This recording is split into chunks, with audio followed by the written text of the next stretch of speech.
দর্শক দেখুন গাছ থেকে কীরকম করে ধোঁয়া বের হচ্ছে। এরকম ধোঁয়া দেখে কার না ভয় লাগে।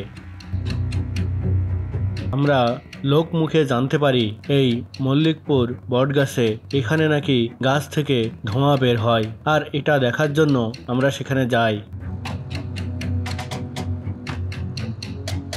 আর এই যে ধোঁয়াটা বের হচ্ছে, এটা যে কেউ দেখলেই ভয় পেয়ে যাবে, কারণ ভয় পাওয়াটাই স্বাভাবিক। কোনো কারণ ছাড়াই একটি গাছের গা থেকে ধোঁয়া বের হচ্ছে, এটা দেখলে সাধারণ মানুষের মনে কৌতূহল জাগতেই পারে। অনেকে এটাকে অলৌকিক বলে দাবি করে থাকেন। এই গাছ থেকে ধোঁয়া বেরোনোর আসল রহস্য জানেন কি?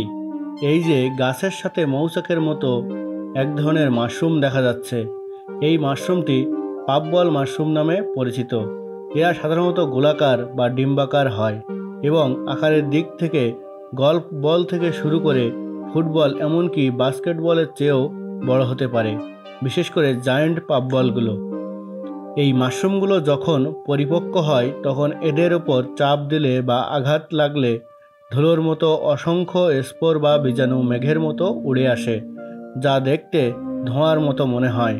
আর এই ধোঁয়া দেখেই অনেকে মনে করেন অলৌকিকভাবে গাছ থেকে হয়তো ধোঁয়া বের হচ্ছে। আসলে সেটি কিন্তু নয়। তবে এই ধোঁয়া বেশিক্ষণ শ্বাস প্রশ্বাসের সাথে নেওয়া ঠিক নয়।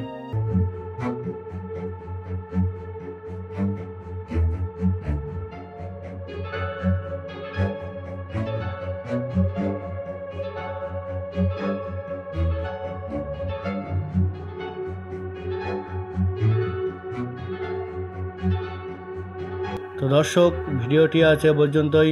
দেখা হবে অন্য কোনো ভিডিওতে অন্য কোনো বিষয় নিয়ে। আমাদের ভিডিওটি ভালো লেগে থাকলে অবশ্যই চ্যানেলটিকে সাবস্ক্রাইব করে পাশে থাকা বেল আইকনটি বাজিয়ে দিবেন। ধন্যবাদ সবাইকে।